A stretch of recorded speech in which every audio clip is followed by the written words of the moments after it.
Cast at www.sacmetrocable.tv. The open session meetings are also available for viewing on the district website at www.metrofire.ca.gov.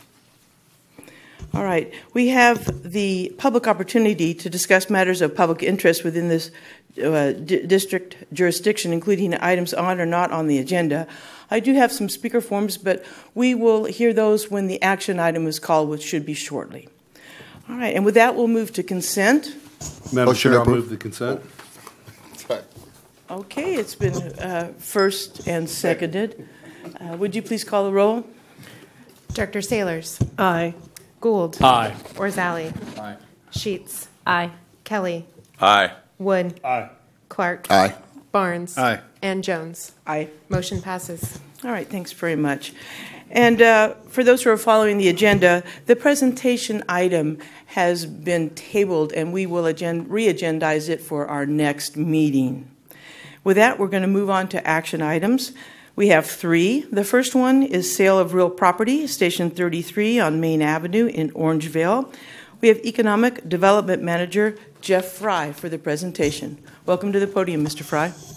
Well, thank you, Madam Chair, and good evening, Directors, Chief Harms. I just want to take a couple minutes here and provide a little bit of an update and a new recommendation regarding the disposition of former Station 33 and the parcels associated with it.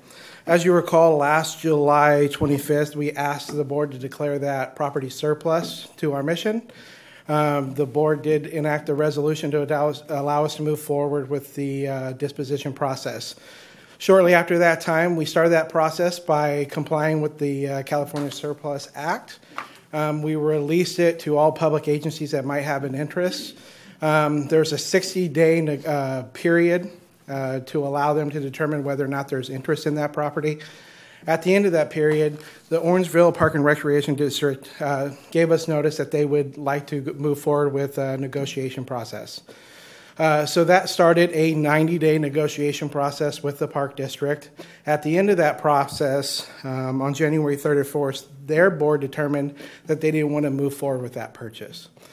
So during that time, we received a lot of interest in the property, unsolicited offers, interests from various parties. So based with that information, we thought the pertinent thing to do was release it to the public. Through a residential listing process, we retained Maggie Frisch with Lion Real Estate, a broker there, who assisted the district in selling Station 107 12 years ago or so. So she has history working with us. We moved forward with the listing of that property, and all offers were due to the district on March 17th. With that, we had 26 offers in total. Two of the conditions we were asking for is we wanted all cash offers with proof of funds, and we asked that all contingencies be removed.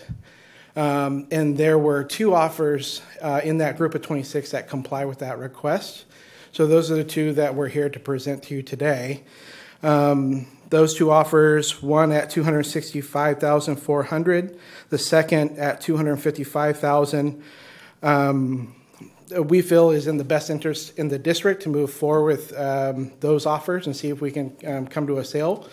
So our staff recommendation is for the board to authorize the fire chief or his designee to effect the sale property to the highest preferred offer at $265,400, or the second highest at $255,000 if the first one were to fall out of escrow.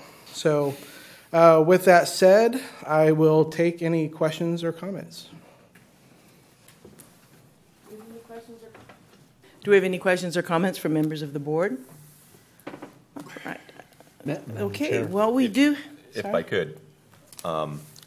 So this is Station 33. This was the small station that's just north of Greenback on Main. Is that correct? Correct. And I didn't realize that there were 3 acres attached to that. There's 3 parcels in total. I believe the acreage is actually 7 acres. Oh, 7 acres, excuse me. 7 acres. Are they all attached, or does that include any of the land across the street? No, they're all attached right there, 7 acres. Correct. Interesting. And 260 some odd $1,000 is the most that 7 acres in the middle of Fair Oaks would fetch? Correct. Orangeville. Orangeville, pardon me. So there is, one of the things we wanted everybody to know is it is zoned open spaces, park and rec. Okay. So that was a limiting factor on ultimately the value or the price of the property, and I think those offers reflect that. And tied to that is why we asked for all those conditions, cash offers and removing all contingencies. Okay. Thank you. I have. Yes, sir. Can you explain what the contingencies are? Sure. I mean, they're pretty common to most real estate transactions. Okay. But to give you an example, sometimes people ask for a period to inspect the home or property in general, to see what issues there. It may affect actually offer the purchase price. They may use that to renegotiate the price. Often contingencies are based on financing. So in this case, we asked for all cash offers. So we didn't want to entertain any contingencies related to that. There are others, but I think those are the two big ones. I get it. I just wanted you to explain it. So, yeah. Thank you very much. Mm-hmm. Okay, thank you, Director. Are there any other further? Director Gould? Thank you, Madam Chair. Just really quickly, so what you're telling us is we've exhausted all of our opportunities to work with the Park District to come to some consensus in the fact that it's zoned that way, which would probably be the preference of the region, Correct. or at least the area, to have that. We've done everything we can to negotiate with that board to affect some kind of a use that they were intending. Correct. And in essence, to your point, with that zoning, for all intents and purposes, we had one buyer, which is the Park District in that area. When they said that they were no longer interested, it allowed us to move forward with this process. So, yes. Well, it's a shame, because you would think that if they at least initially said that they had some interest, that we could figure out what that was and in the best interest of that area, maybe work something out. But it sounds like we've exhausted that. Correct. And we met with them several times to help them try to problem solve. But at the end of the day, their board took a vote and turned it down. It's too bad. Well, Thank you, Mr. Chair. You're welcome. You're welcome. Good comments, all. Good comments and questions from the directors. Thank you very much. Anything further? All right. We're going to move to public comment. I'd like to remind everyone we have 3 minutes for each speaker. Our first form is from Jane Schultz. Welcome to the podium, Ms. Schultz. So you're not going to start my 3 minutes till not now. Tick-tock. First, huh? I said tick-tock, tick-tock. Tick-tock, tick-tock, tick-tock. It's not long. See, it's just a little thing here. And let's stop the clock for it. There is an up and down for that podium if it can fit you better. And this is not part of my time. No, it is not, ma'am. That is absolutely correct. Thank you. Yeah, lower. I'm short. It's just a housekeeping thing. Yeah, that was Don't worry fun. about it. We'll get it squared away. You know, first of all, I'd like us to give a special thanks to the Sacramento Metropolitan Fire Department for all their professional, selfless protection and support that you've all provided to our community. I have appreciated this firsthand. In my 40s, I participated in your CERT program. In fact, I was in the second class. Some of you look familiar. And it was a wonderful program. And I think it's still going strong. No, it's fine. Listen, It's fine. Melissa? Thank you. And now, you know, as a 75-year-old, I've lived in Dredger Way for more than 40 years as an original homeowner. I think I'm the only one left. Metro Fire has come to my rescue many times from 33 and others. The most memorable being the bonfire under the summer-heated old oak trees in the greenbelt behind my house. I looked outside and saw this bonfire and the flames leaping into the oaks. And I got in my car and ran over to 33 and panicked They jumped in their boots. They were over there in 5 minutes, and we never had any more bonfires. That one was out quickly. The firehouse was closed. When we moved in there in 1977, that was a perk. We had a firehouse to protect us from wildfires in the Mississippi State Park and adjoining areas, but that was closed. And then CAL FIRE, they said, don't worry, CAL FIRE is going to be there during 4th of July and the fire season, and they were, but they weren't there last year. And it's worrisome because we don't know what's going to be set up here. We don't know what's coming next. We'd like it to be something good and useful. The park thing sounded really good. As an open and transparent district, we know that you would want the process of the sale of Firehouse 33 to include those of us who will be directly impacted by your choices and decisions. We as homeowners were not included in this initial process. We have questions. Most importantly, why are the land parcels and firehouse packaged together? It complicates every part of this sale and has the potential to cause great harm to our neighborhood, our home values, the wildlife ecology, the parkland, the sewer and SMUD infrastructure in these parcels. I think a lot more study needs to be done about these parcels. Thank you. Thank you, ma'am. Appreciate your time. Next, we have Lynn Holmberg Gray. Welcome to the podium. Thank you. Of course, I'm a lot taller than Jane. Does that work? We just kind of have questions, being the back neighbors of Sac Metro Fire Department building number 33. We loved it when we moved in, and we had firefighters there, and every once in a while heard, "Marr, marr." It was great excitement. And I have had very many pleasant experiences with the fire department, especially when they removed the kitty from the drainage cover in the back. Thank you.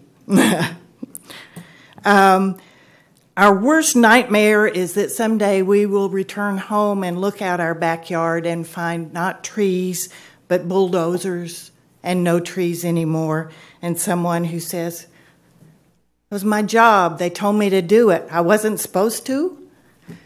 We know that there is a drainage ditch that goes through the bottom of the property, but we don't know anything about where these 3 parcels are. So we don't know if somebody's going to come in and put up big pylons and build 40-story apartment buildings there. We just have no idea what could go in. And actually, to know that it was initially zoned as open space comes as a bit of a surprise, but seems like the very best thing to keep it. The traffic on Main Street is amazingly heavy. If you ever try to cross Main to get to the other side, to get to Fair Oaks from Orangevale, you do tend to take your life into your hands. More traffic, we think, would be very problematic. And also, of course, like I said, it's a drainage area. It also is a major wildlife area. We do have skunks. We have possums. We have raccoons. We have probably a good crop of rats. But the coyotes that come through take care of them. We also have deer, raptors, all sorts of birds. We would love to see those taken into consideration, as well as the neighbors, who include me.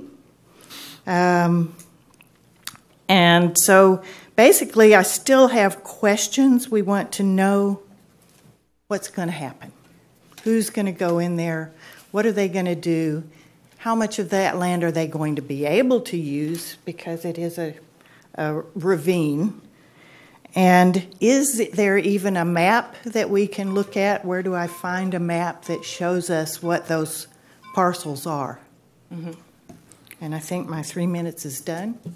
And thank you very much. Yes, ma'am. Thank you very much. Next up, we have Guy Gillen. Welcome to the podium, Mr. Gillen. Thank you, ladies and gentlemen, and the chief and all the staff that are here. I live at 5148 Dredger. There's approximately 23 homes that border this property, possibly 25. There's 2 courts that back up to it. There are 3 parcels that are attached to this firehouse. My understanding is they've been deeded and given as gifts to the Metropolitan Fire Department over a period of multiple generations of changes in the ownership of the land that's in the area. The consensus I have with my fellow neighbors is that our biggest concern is not that you try to bring to life a mothballed fire station. Our concern is that at some point I feel as if there's a change in the attitude of the Metropolitan Fire District about the land itself. It was given to you to be taken care of for the community. As community members, it's in disrepair, and what I mean by disrepair, it's overgrown. There are 3 parcels. I submitted to you 3 pictures of some of the areas that are within those parcels that show damage to the drainage ditches, and I think that whoever it is that's purchasing this property is ill-prepared to go ahead and spend the money necessary to do the improvements that need to be made to make it a safe environment for our community. Because I've walked the property, and I would suggest to you that none of you would think that it is anything less than a fire hazard. And I say that because the observation that you see from going up and down the road is only one of the parcels. There's 2 parcels that go way back behind an unseen area of the neighborhood.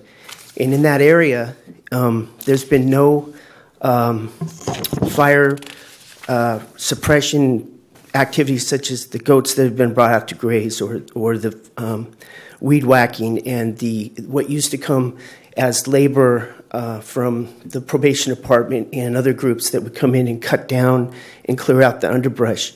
And so although we're having the wettest season that we've probably ever had on record for the area, we have an area that within the next 6 months will dry out, has cottonwoods and an extensive amount of overgrowth that has not been addressed or taken care of in many years. And I submit that it should be reviewed and taken a look at in detail so that if the board wants to move forward with giving this to someone else as a sale, that they give it to them in a condition that would be safe for the whole community and not put upon them the requirement that you guys took on when you accepted the property as a deed to keep it safe for the community. So thank you. Okay. Thank you, sir. Next up, we have David Moscat. Hello, ladies and gentlemen. My name is David Moscat. I'm a homeowner on Dredger Way. I butt up right against the greenbelt that's up for sale right now. And as a homeowner, the open space greenbelt was a huge reason why my wife and I purchased the property over 6 years ago. Actually, it's pretty much the reason why we bought it. We just love it back there. The kids love it. I just feel like we should have been informed prior to the offer of sale. You know, I actually just drove down Main and saw the firehouse for sale. That can't be the whole greenbelt, and then we've come to find out that it is up for sale. And it's just kind of surprising. We have concerns that the sale to a private person could allow for negative changes such as habitat loss, increased noise, loss of privacy. You know, even just unsightly fence going through the property would, you know, that's not why we bought the house, to look at fences. We like the open space. We like watching the turkeys and deer move through the area. The area is a wildlife corridor. You know, it's oak habitat. It's riparian habitat. We have a drain that goes through there. It's got supports a lot of wildlife, and it just seems like in Sac County that kind of habitat is at loss with development, and I think everyone here probably knows the importance of that habitat. And so we would just like to request that the board allow a little bit more time for negotiations with the park district. Now that us citizens that are affected by this are aware of the sale, I think if we went out and talked to the board, maybe we could help influence this decision. We just found out about it. We've already gathered some folks here today, and there's a lot more people that I'm sure would come to the table. So we'd like to, I request that it's tabled for 33 to 60 days to allow more time for negotiations. That's all I have. All right, thank you very much. All right, we'll reopen for discussion and comments, questions from the board. Madam Chair, I make a motion that we table this basically exactly as this last gentleman suggested. I think that what we've heard tonight is something we've wanted for a long time is community involvement. And I think there's enough questions, and I can totally appreciate where you all are coming from, that we need to get answers to these things. We've held this property for quite a long time. I don't think seeing it go away in a matter of days is going to be a big deal in the sense of we don't need that sale for our organization to continue solvent. And so I totally make a motion that we postpone this decision until some more decisions and more information is provided to us. And most importantly, engage the community that's going to be most impacted by whatever we can collectively come up with. And then I would just ask you folks, you have elected officials that run a park district. Let's see if we can put some concern in their part, because I'd love to see it stay open. Thank you, Madam Chair. Okay. Are there any other questions or comments? Well, Director Kelly and then Director Wood. Is that? Not knowing exactly what may occur here or in the next 30 to 60 days, I would suggest that you contact your board of supervisor, whoever your supervisor is, and speak to them, because if somebody's buying it with the intent to develop it, they're surely going to need a zoning change. And your supervisor will certainly have some influence over that. But yeah, I wholeheartedly agree with my director, and would just offer my comments as a suggestion if you care to. Matt, can you give me a second? Yeah? Oh, well, okay. Yield my time back. No, let's have a little bit more discussion. I think we need to hone in on that motion myself. Before we have any motion, and I don't disagree with the concept that Grant's got, I think we need to hear from Jeff as to whether or not we're under any contract or other repercussions that tabling this might put us at risk for. Exactly. So, And we are. The offers were written to be valid through this board meeting. So if the board is to choose to wait the 60-day period, we would have to reinitiate that listing process. So it's just the listing process. We're not under any penalties or financial repercussions other than losing the sale. We're not in contract where we'd have a breach of something. No, we did disclose in the listing that all those offers were contingent on board approval. So I feel like that was made aware early in the process. Director Azali? So that being the case, what are, other than, I understand, if we hold this for 60 days, for another 60 days, that puts us, negates these offers. Is that true? Yes. Okay. We would then go back through the process again. Okay. What are the implications of us going back through the process again? I have absolutely no idea. I couldn't speak to that. Okay. Well, right. Madam Chair. Jim, Director Barnes, and then Director Gould. Thank you. Thank you, Madam Chair, and thank you for the comments. I appreciate you coming. Obviously, this means a lot. This impacts the family life and everybody around.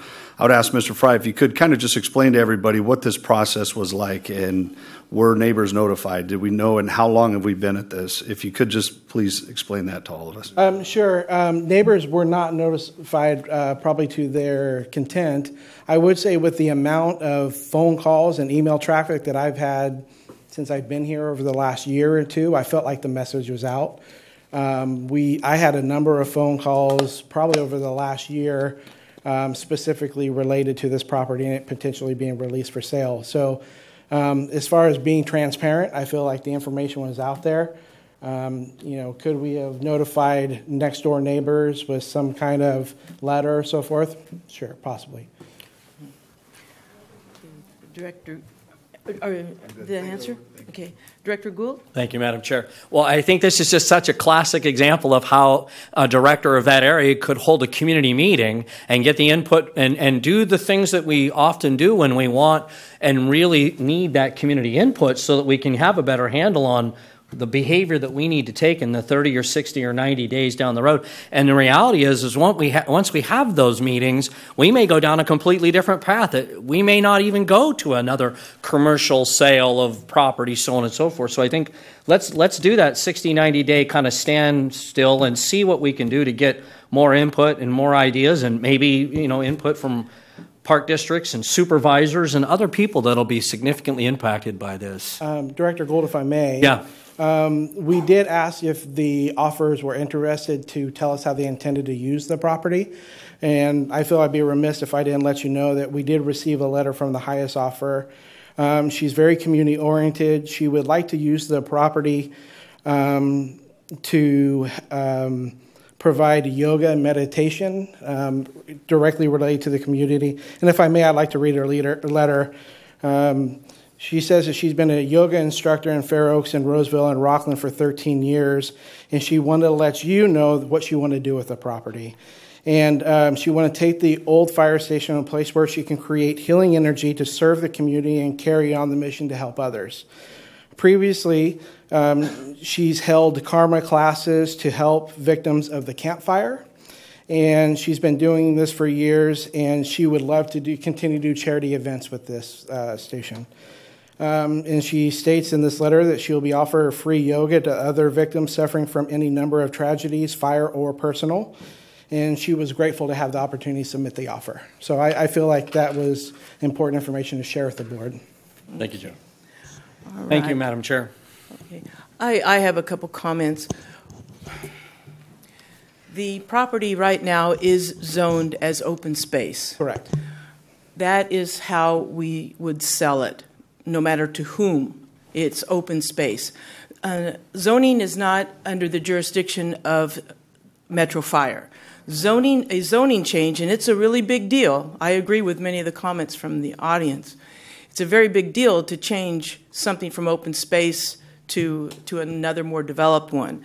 But that's a process that happens with your Community Advisory Council, Orangeville. It also goes through the Planning Commission and then ultimately the Board of Supervisors. That's the process for a zoning change, and that is quite onerous. Yes. Very onerous. So, again, I can understand a very specific question. All of this talk is great. The question is, why didn't the Park District, why did they decide not to purchase it? Do we know any stated public reasons? Ironically, they thought the price was too high, and to disclose that, we were willing to sell it to them at $80,000.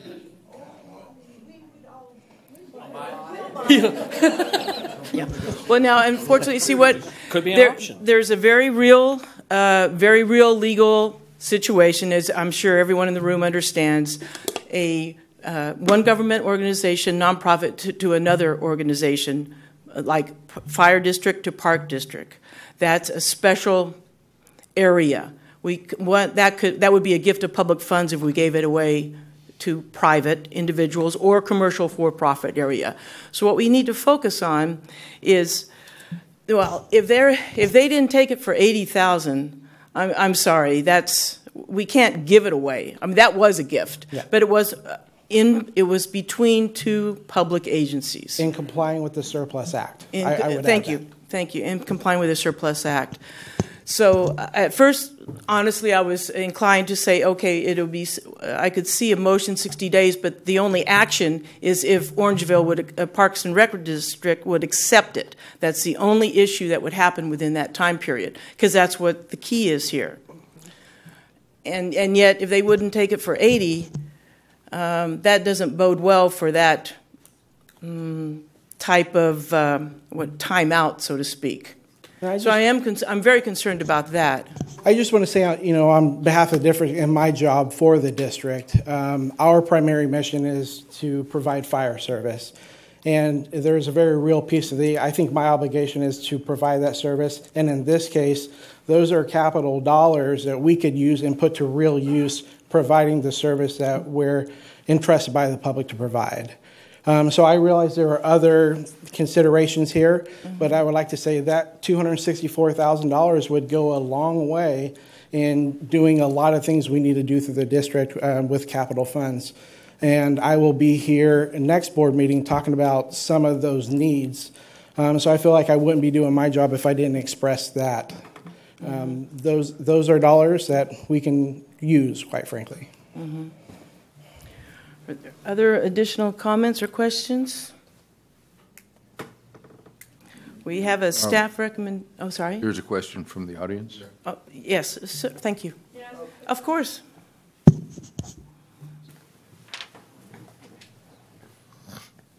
I think another thing that could be considered is, and I don't know the answer to this, why is this open greenbelt area included in the sale of a Firehouse 33? We don't care if you sell the Firehouse 33. It's the open, clear area where there are so many animals, birds, reptiles. I mean, you'd be disturbing the ecology. Who knows whoever ends up buying this property decides to do with it down the line. At that point, we would have no control. I don't know why they're including it. That's all. No, thank you for the question. One moment, please. Now, technically, it's a courtesy for questions from the floor, so let's proceed with the staff response. Yeah, I would just comment, again, our mission is to provide fire service. To retain one parcel for a use other than providing that fire service doesn't make sense to us. So it makes sense for us to sell the property as a whole and allow us to move forward with our service delivery, essentially. Yeah, well, thank you. Thank you, Jeff. A lot of the compelling arguments and positions that have been stated at our podium really belong in front of the Board of Supervisors. Again, we don't have control over a zoning change, and right now it is zoned as open space, period, amen. So that's the situation. Are there any other further comments or questions? Well, we had.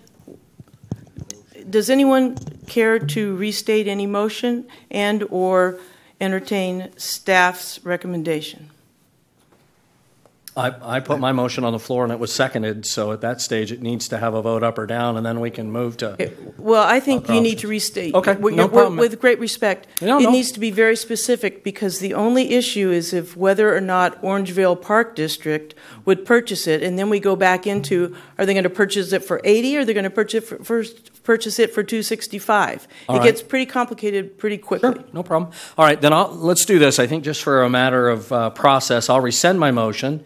And then I will make a motion that we reject the staff's recommendation at this time.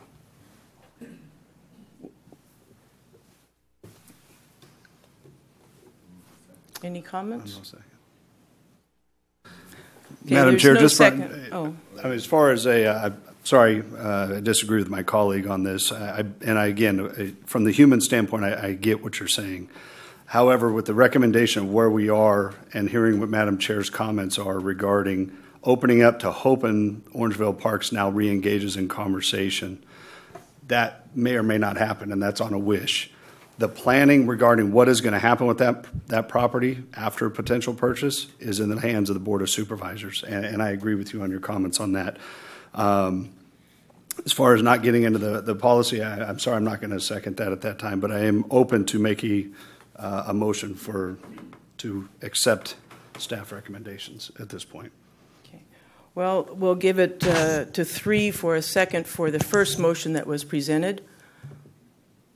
Hearing none and seeing no second, we move to the additional motion, to the next motion up from Director Barnes. I second. And it's been first and seconded. Is there any other further discussion? It's not the first time I've heard that station was deeded to Metro Fire for our care and consideration. Would it be awful to imagine us passing that goodwill on to the Park District? I don't know. I hear $265,000 to provide the services that we do, but at the same time, I'm conflicted on whether or not we should profit on something that was given to us for our safekeeping.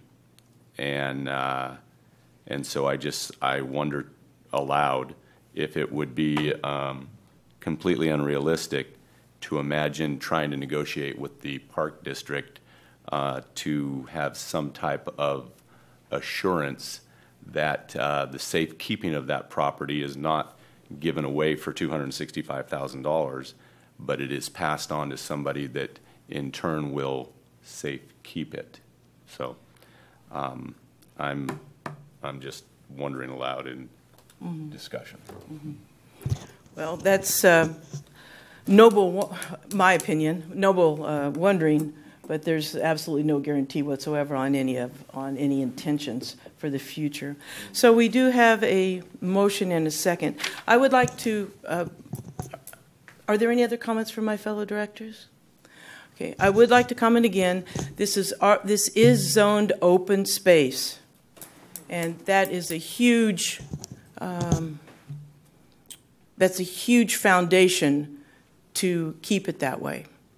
It really is. For example, I'm aside. I'd be glad to talk to some folks offline on it, but there have been numerous instances, like with the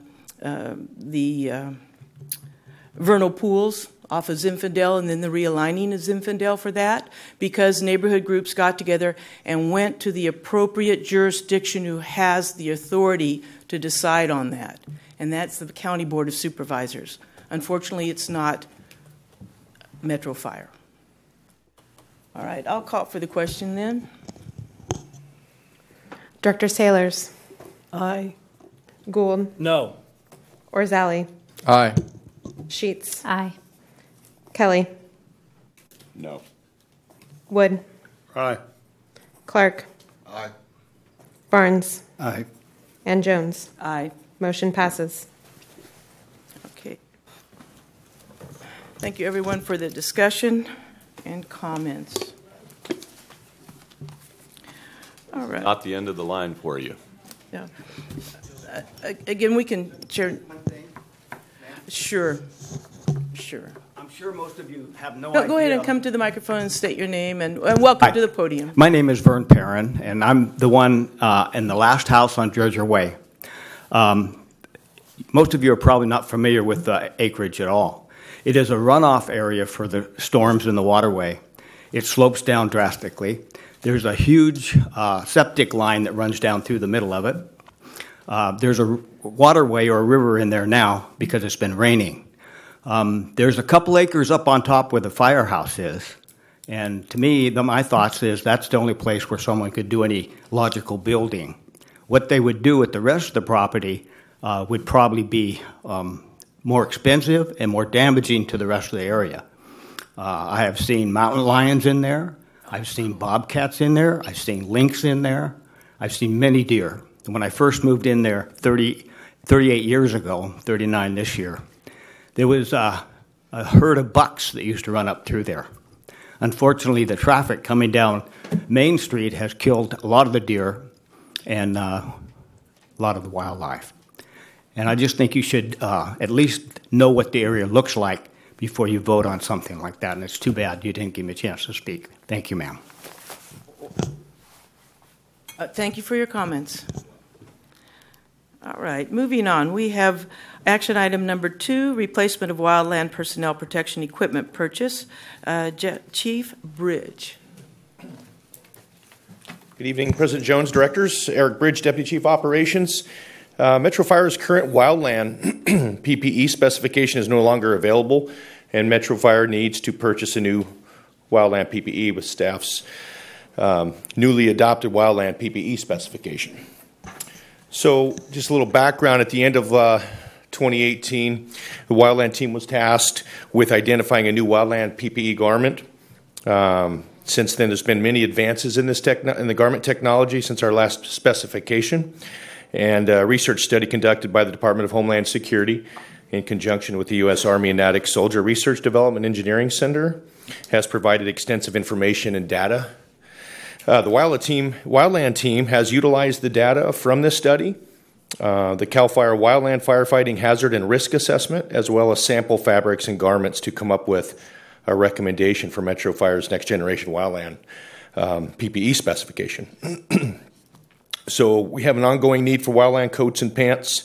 The team decided on moving forward with CAL FIRE's current specification, which meets the Department of Homeland Security Office of Science and Technology, Wildland Firefighter Personal Protective Equipment Section Guide, the CAL FIRE Wildland Firefighting Hazard and Risk Assessment, and NFPA 1977 current edition. So all of this to tell you that the research has been extensive, and it's with CAL FIRE spec, and CAL FIRE is, as most of you are aware, is the leaders in the wildland arena when it comes to wildland firefighting. So approximately 600 sets will be purchased in this fiscal year, and $320,000 has been budgeted for that. So its staff recommends that the Board of Directors authorize staff to move forward with the purchase of replacement wildland PPE. I'm happy to answer any questions. All right, thank you. Are there any questions for Chief Bridge? Director Gould. Thank you, Madam Chair. Chief, like we do in our purchasing of fire equipment, we often get on board with other purchasing processes. Since we've agreed to lockstep in basically to the same scientific standards that the CAL FIRE folks use, is there an opportunity either now or down the road to look at purchasing that equipment in a bigger purchasing process so that the cost can be driven down even further? Because I'm sure I'm looking at these numbers and thinking, man, you've probably done a really good job to get them where they're at, but I'm just thinking we buy fire engines and things like that in other ways. Is that something that's been discussed? And I'd love to hear your thoughts. Yeah, I would. I could share with you that we have, and I don't believe Mark's with us today, Mark Jones, but I know he does a lot of work with trying to get in group purchases. Mm-hmm. And when it comes to purchasing on different agencies' orders, we do save a lot of money on that. So, but what I'll say to you is I will research that so I can give you some more information and background where we're at with that when it comes to other purchases. Sure. We have obviously a great deal going with our apparatus, with our purchasing of apparatus, which, by the way, we have a couple up front for you. It just seems really logical to me that you've adopted a standard that a major organization already has adopted. Yeah, good. When we go to purchase these, it'd be wonderful if they're buying 10,000 and we buy 600, we get even a better deal. So it sounds like you've got an expert. Yeah, we're fortunate. Grant Russell's here. He's with our Wildland team, our PPE team, and a few of the other members are here too. So I'm glad you're here. Thanks, Grant. Go ahead. So I can actually answer a question. I led the research, and we are actually piggybacking onto CAL FIRE's bid. So we are purchasing off their purchase bid in their contract. Excellent. That was a great answer. Yes. I texted him real quick. Say, get up here, please. Repeat for the Thanks, camera. Grant. Any other questions? Yes. One. What's the expected the life expectancy of one of these units? See what I did there? Very nice. Yes. Why don't you just have them stay there? Yeah, it's the technology changes, so I'd rather we go with the experts to give you a good, solid answer. So right now, the technology, the way it's changing is they're looking at a minimum of a 5-year life expectancy. Our turnout gear, our structural turnout gear is at 10 years, but that life expectancy is expected to come down to 7 or 8 in the next NFPA rewrite. So NFPA 1977 is currently under revision, and it is expected to address the life expectancy. CAL FIRE and the Forest Service are looking at 5 years. We don't use our gear to the level that they do, so we have the expectation that our gear should be able to last a little bit longer than that 5 years. And I had the opportunity to have a discussion with the chief about this issue yesterday, and thank you for that. I appreciate it. He also made some great points about, by virtue of having 2 sets of equipment, one set could be sent out, have it laundered, and we're always concerned about the exposure to carcinogens that comes from the nature of where these suits are used. Is there any data that talks about that, or is it? So NFPA 1877 is currently being written, which addresses that exact issue. So it is going to have specifications for laundering and inspection. So the inspections and the laundering process that our structural gear goes through right now is going to end up being applied to our wildland gear. And the timeline for that NFPA standard being released is probably going to be somewhere in the next 18 to 24 months. Mm-hmm. Okay, great. Thank you. Director Rosali, if I could just comment on that there. There's right now in the both standards, there's some struggles with putting time on something. And the biggest thing that happens is that some people may use their gear and wear it out in 2 years. And then some people just, the gear shrinks and doesn't fit them anymore. and it goes for a longer period of time during that. So what the standard would really like to come to is a testing mechanism that says after 10 years, gear should be replaced just because technology has changed and it's probably been exposed to UA, ultraviolet rays and everything. You need to do it. But what they're trying to come to is a non-destructive test that says this one has been used a lot, it needs to be replaced, or this one has not. And I really think that our folks that wash and clean gear, and what we've told them is hey, take care of it. But if you see something that's coming through and it's getting old, and you've seen it a number of times, it's what's protecting our members. Throw it away. Give them something new to be able to, so that they have the best protection. And then some of it will just last a while because it's a position that someone doesn't wear it. But we are involved with that standard. Chief House has been involved with DuPont, who is doing a lot of the research, and I think the group has done a great job of saying what's the best thing out there for our people. Yeah. Thank you very much for those comments, Chief. Any additional comments from staff? Any additional comments or questions from directors? I had one. Yes, ma'am. Can I ask a question about the materials and the chemicals that they put on to make them fire retardant? Because they used to use Nomex. Are they still using Nomex? So the new generation material is not Nomex. Okay. It is an aramid fiber, and it was developed by the military to meet their needs for working in hot environments in the desert, but being able to withstand flash burn injuries that soldiers wearing polyester uniforms were receiving extensive injuries from. So they developed the fabric to meet their needs, and the Homeland Security study identified those fabrics as being viable options for the fire service. And of the chemicals that they're putting on the exterior to make them fire It's in the fibers. As far as I can tell, there's no chemicals added. It's all in the composition of the fabrics with Kevlar and other fibers that are being used in that process. Perfect. So they're much less carcinogenic than they used to be. Yes. Thank you. Great question that solicited some really good information. Thank you, Captain.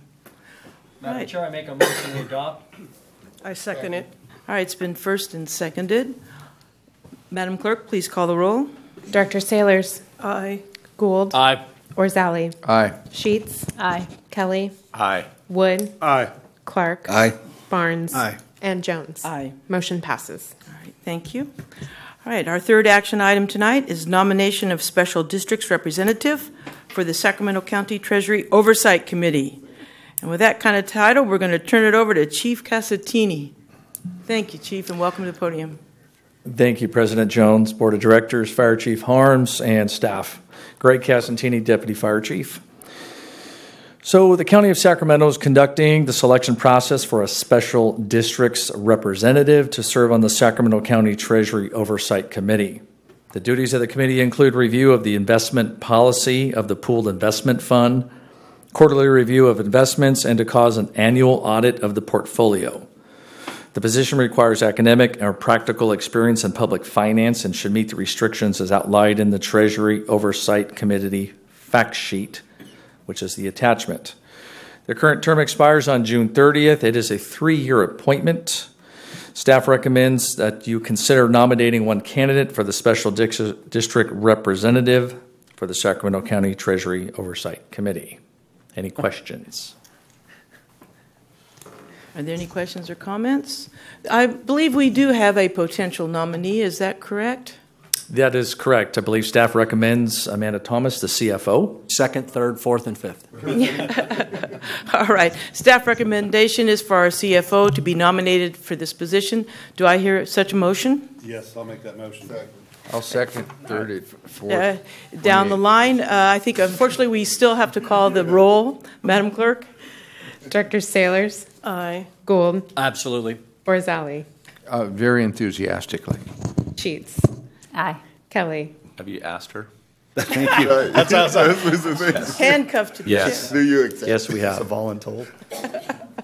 Can I vote again? Director Wood. Aye. Clark. Aye. Barnes. Aye. And Jones. Aye. Motion passes. All right. Thank you very much. Thank you. All right. Okay. We've completed our action items. We're moving on to reports. The President's report, I'm sure other folks will mention it too. We had a dedication this morning at Station 101 for death in the line of duty death. And it was took a while to get there, but we have established a tradition. And with the first step of that tradition being accomplished this morning, I was very proud to be a member of Metro Fire. All right, that's all I have for the President's report, and I'm going to turn it over to the Chief, and I'm sure he'll be much more eloquent on the different occasions that have occurred. Directors, thank you very much. As you said this morning, we had our first dedication. That was a policy that had been in place for a number of years. Captain Andy Whaley had came and met with myself and Trevor Jameson from Local 522 and asked for our support for moving it forward. I think it showed how we can work together with all the different folks within the agency. And then with your support, we have a plan together, and the plan has, until we can catch up, and hopefully we won't add any more, but 4 per year. Today we had it out there. Andy was there. The first one was at Station 101. The crew, all 3 shifts, the crews out there were just unbelievable. I don't think you could find a bit of dirt in that fire station for a place that was built in the 40s. They did an unbelievable job of putting that together and having it out there. The Honor Guard participated today, and Jim's wife was there and daughter was able to be there. And I had a chance to talk with them afterwards, and they were just so proud and so happy of what the district has done and what we have done to support them over the years. It was quite the showing of retirees, but I would say there was just as many younger members that were there that probably never had an opportunity to ever meet him, but being able to do that and put up the plaque really means a lot. The last thing is just Brenda Briggs. Kind of took the lead on all the stuff that you never think about that has to happen behind the scenes of getting everything and coordinating it and getting it done. And she did just a great job of doing that. A number of you were out there today. Thank you for attending. And as we move forward, our goal is, as I said, to kind of have a consistent program as we go through and mark each one of these stations. Moving on, we had one retirement on March 14th, Engineer Mike Morse. 24 years, retired. We wish him well. On the 18th, we hired a new lateral firefighter paramedic. His name is Terry Davis. We had him here, and we had a chance to talk with him a little bit with staff. He comes from Detroit, and he has moved, and his wife and family are moving right behind him, and he is very excited from a move from the Midwest to the West Coast, and he said the rain doesn't bother him at all. We had an EMT in our single role program, Anthony Del Zorgo, move up from being an EMT to a paramedic, so congratulations to him. And as far as some recruitment stuff, we're recruiting an EMS day captain right now to come in on staff and spend some time on staff. A number of meetings going on. We have some meetings going on with the UC Davis Fire Department, the City of Davis on some training and kind of they have their own training, sort of like our JPA, and to make sure that we don't compete with each other. And so that if we're offering classes here, that they're not offering the same classes. And so sitting down and planning those classes out and working so whatever the need is in the region is that we're able to meet that but not compete against each other. So very good meeting there. Part of the executive staff went down the other day to Station 52 and participated in live fire training. Unfortunately, Chief Eric was busy and couldn't go with us down there during that time, Chief Shannon. But the rest of us went down and participated. Had some meetings with our legal counsel, kind of some ongoing meetings on 201 rights, ambulance rights, just a number of things that have happened around the state, most of them to the south of from where we're at, and really no real effect on us, but we always stay and watch what's going on. Last Friday on the 22nd, the association had a retirement dinner, very well attended, and quite a few good stories that were exchanged by the retirees as they received their awards. The last thing is just next week, we host I think it's the Northern California Fire Mechanics Academy. It's something that goes on every year. Our shop has been a key person in pretty much setting it up, bringing folks that are mechanics all over the state, but really focused on the northern portions of it. They have a kind of a show and tell on Thursday, and then Thursday night they'll have a banquet that follows up. And if you think about we were talking last year about it and just recently with Shay about it, of how complicated our apparatus today have become. From what you'd look like even in our own vehicles, that not only do they have to be able to work on the engine, but just the electrical systems and the computers that are built into those large pieces of apparatus, is that there's a whole electrical engineering side of it that the mechanics have to do. That ends my report unless you have any questions. Any questions for the chief? All right. Thank you, Chief. Appreciate that. We're going to move to Chief Eric Bridge for the operations report. Good evening, directors, again. So it's a long time away. But I'm grateful that our experts are here tonight. Obviously, we were able to provide the information that we were looking for earlier, but we're bringing over some of our new apparatus tonight. I believe Type 3 and Type 6 out there. Is that correct? So they're still out front, and maybe some of you saw those on your way in. They're just been released from our logistics divisions where they were loaded up with all the equipment, and they're ready to find their new homes. So one of them will be down at Station 50 in the south area. The other one, I believe, is 428. So I'm getting that right.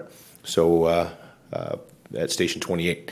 But so we look forward to looking at those on our way out when we get a chance.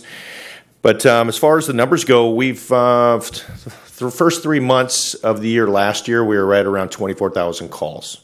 So I just want to kind of give you perspective of where we're at. This year, we're trending there. We're about 23,000 calls. So just a little bit under, but for the most part, staying pretty flat for that. But as far as since the last board meeting, we're about 3,000 dispatches for EMS, and we're transporting about 75% of the time now. And we've had about 13 building fires. And we also had about a total of 4,000 calls since our last board meeting we've had. Also today was a final day of our captain's exam. So we had 32 candidates that participated in that process. The scores are being tallied. We're hoping for a list of 32, but we'll see that. I don't know if we've ever done that in the past where we've had 100%, but we're always hopeful. But I know they were well prepared, and the word I'm hearing back from the assessors is that we have a very bright future here with future leaders. So it was nice to hear that from those assessors coming from throughout the state. So that concludes my report, unless you have any questions. Any questions, comments? Thank you, Chief. Appreciate Thanks. it. Okay. All right. Next, we have Local 522 Representative Trevor Jameson. Welcome to the podium. Good evening, President Jones, directors, Chief Harms, and staff. Again, I want to just reiterate today's event at Station 101 for James Saunders and his memorial and dedication was a very great event, and the amount of people that showed up was, I don't want to say it was surprising, but it was, and it was great to see, to support his wife and daughter, and it was just a very nice event. I want to just take a few moments and also direct again the board to the membership of Metro Fire. We are leading the charge out there. I think you see some of the things that are being done over and over again, people doing different things. We're talking about wildland gear. We're talking about classes coming here. We're realistically, for us, we're we're in the forefront. And I start that way because I know we're having these contract negotiations, and we are, and I will say in public, we are out of contract. And I do appreciate very much so the relationships we have developed, the ability to communicate with staff, with the board. But 522 and the membership I represent is resolute. We feel like we've done our research, we've presented where we're at. We want to move forward and make progress. I will be reaching out to the board, and I know you guys probably all know that, and we do communicate a lot and continue to educate. But I say this to you in a way that we're about making this district a great place. We're not about putting the district in a bad position. We're about doing what's right for the membership, doing what's right for the community, taking care of the membership. That's what my job is, to make sure that we do the best, and we are leading the way. I believe that our membership deserves to lead the way. And when I say that, it's with a good heart, and for my membership wants to be the leaders. They do. And they deserve to be the leaders. They provide an amazing service to the people that you represent. And that's all I have to say tonight, but I do appreciate the dialogue. I appreciate the ability to speak to all of you and with the chief. Him and I and his staff, where we are able to communicate in a very good level. We are not fighting. We are communicating in a professional manner, and I do appreciate that very much so. So thank you. All right. Thank you. Thank you. Are there any questions or comments for Mr. Jameson? All right. Thank you, sir. Okay, next up, we have committee and delegate reports. There is no executive committee report, and any next meeting will be announced in the future. Communications Center, A.C. Wagaman, welcome to the podium. Thank you, and good evening, President Jones, directors, Chief Harms, and staff. Tyler Wagaman, Assistant Chief Operations, speaking on behalf of the Communications Center Board. We last met on Tuesday, March 26. Executive Director Joe Thusen provided us a very extensive after-action review of the power outage that occurred on January 6th. With that, had several recommendations on hardening the infrastructure and other facility type of items there. And I'm happy to report a lot of those items are already underway, which is extremely important. Our next meeting is actually going to be canceled, so we will meet again on April 23rd will be our next meeting. That concludes my report, unless you have any questions for me. Okay, hearing and seeing no further questions. Thank you, Chief. Appreciate that. Item 4C is the California Fire and Rescue Training JPA. DC Shannon is not present. However, I am to report out that there is no update, and just the next scheduled meeting is on April 18th. Now we go to the Finance and Audit Committee. Director Kelly. The Finance and Audit Committee had a meeting scheduled for today, which was canceled, and we will meet again on the 25th of April. Thank you, Director. Policy Committee, Director Gould. Thank you, Madam Chair. Next meeting of the Policy Committee is hopefully April 11th, 2019 at 5:30 in these chambers. All right, thank you very much. All right, before we move into closed session, we do have the one item. We will take board member questions and comments. And I'll start on my left, and we'll work across the board. Director Barnes. Thank you, Madam Chair. I just want to say thanks for everybody that attended the dedication today and the colleagues that were able to show up. It's tough in this position. We sit up and we brag about the organization and the membership and everything it does, but unfortunately there are obligations that require us to be elsewhere. But to know that you're taking this as a priority, to recognize the great effort in a profession that is noble, and unfortunately people do give their lives in this profession. So thank you to everybody who went to that. It's unfortunate. It's the best choice word I could use, but having to be other places when you really want to be somewhere else. So thank you for everybody that attended that.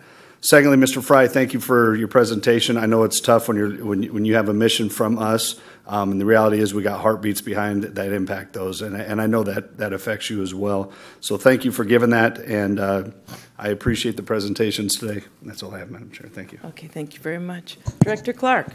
Yes, I would like to thank everybody for their presentations tonight, and I also was glad to see members of the community engage and share their concerns with us regarding the Station 33 and that property. I also would like to congratulate and wish them well, the retirees. That's all I have, Madam Chair. Thank you, Director Clark. Director Wood. Thank you, Madam Chair. First off, I want to welcome back Melissa. It's good to see you back here. And Michelle, thank you so much for all of your help while she was out. You were extremely helpful to me, and I know everyone else, so thank you. I did get to attend the dedication today for firefighter Saunders. It was absolutely wonderful. This is a very professional, very wonderful event, like everyone's already said.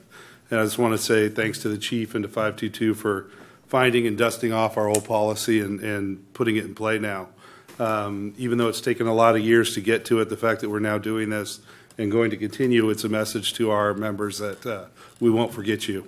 And I didn't check this with you earlier, Madam Chair, but we should close with a moment just in honor of Saunders and the others that have gone with him.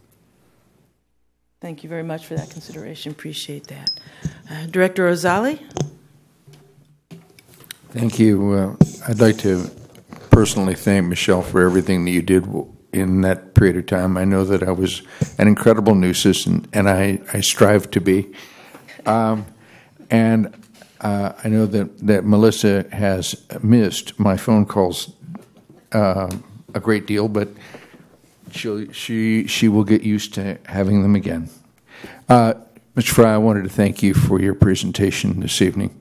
This was not an easy thing, and I really appreciated all of your efforts in going through this. And in closing, I wanted to congratulate our CFO. You are, in my recollection, the first person to actually receive 14 votes from this board of approval. So go you. Thank you, Director Ozali. Oh, Saturday Night Live comes on soon. We'll look for you there. Okay, Director Gould. Thank you, Madam Chair. Like my colleagues, I want to thank the staff for a wonderful experience today at Station 101 and really well done. And thank you very much for the attention to the family that was there that sacrificed a great deal, obviously. So thank you for that. And I want to thank the chair and my colleagues for the vigorous debate this evening. I mean, it's exciting, actually, to have a debate on occasion. That's a good thing. And so thank you for that. I really appreciate, as my colleagues have already said, the community being engaged. And so that's really a really great example of democracy. And we really should be looking for those kinds of opportunities. Thanks for the update on wildland. It was nice to have that feedback. And I knew the answer before I asked the question, but I thought I'd make the chief a little uncomfortable. Congratulations to the candidate on the Treasury Oversight Committee. That's really well done. And I'd just like to make sure that everyone understands that the presentation item that was postponed tonight was really about calling out the fact that our chief won. So we're just going to have to postpone letting everybody know that he won. Right? So not a big deal, but he won, and I think that's important. Thank you, Madam Chair. I think that's 14 he won. It's good for you. Yeah, good for I you. could go 15. He won. Director Sailors. So now I get to see what it's like when everyone else has spoken, and I get to go. They've hit on everything. So the memorial service this morning was wonderful. It was just perfect. I'm glad to see that got kicked off. Amanda, congratulations. Well done. I hope you get in there. Everyone did a wonderful presentation tonight. And Jeff, I think you were spot on. Thank you for the wonderful work you do. I know that's a tough position to be in. Good luck to all the captains who took their test today. And I know that's a tough test to take. And everyone else has covered everything else, so pass it on down. Thank you, Director Sailors. Director Kelly? It has all been said, and I will reserve my comments. Okay, thank you. Director Sheets? Good evening. I wanted to thank Jeff for the presentation, but also the dialogue and questions that I had that you were able to answer so that I was able to make an informed decision, and I appreciate that. I also do appreciate the community engagement, and I am empathetic with their concerns. And thank you for the information that you shared with the avenues that they can go through to hopefully mitigate some of those concerns. I also was fortunate that I was able to attend the memorial service dedication today. That was absolutely amazing to see the support from command staff, frontline staff, and the retirees. So really appreciated the opportunity to support the family. Also would like to congratulate and send best wishes to all of the members who took the captain's test, and hopefully we do have a 100% success rate. And that's all. All right. Thank you, Director Sheets. I would just echo every single comment that's been made. Congratulations, Amanda, on your wonderful new appointment. Thank you to the, yeah, really, she hasn't said yet. Michelle, thank you so much. Melissa, welcome back. Wonderful to see you again. And I would like to congratulate both our community participants as well as staff, Mr. Fry, and the directors, because we've had a little bit tonight of what a board is supposed to do. We're supposed to engage, listen, ask questions, and exchange information. And that's sometimes hard work. You just don't sit back and read a packet. It's engagement. And so thank you to each and every person who engaged tonight on our discussions. With that, we're going to close with a moment of silence for James Saunders, and after that we'll go to closed session.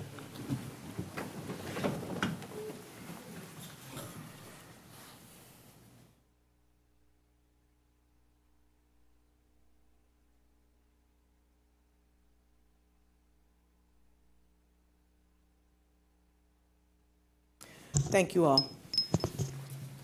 We're now open meetings closed, and we go to closed session. Reopen shortly.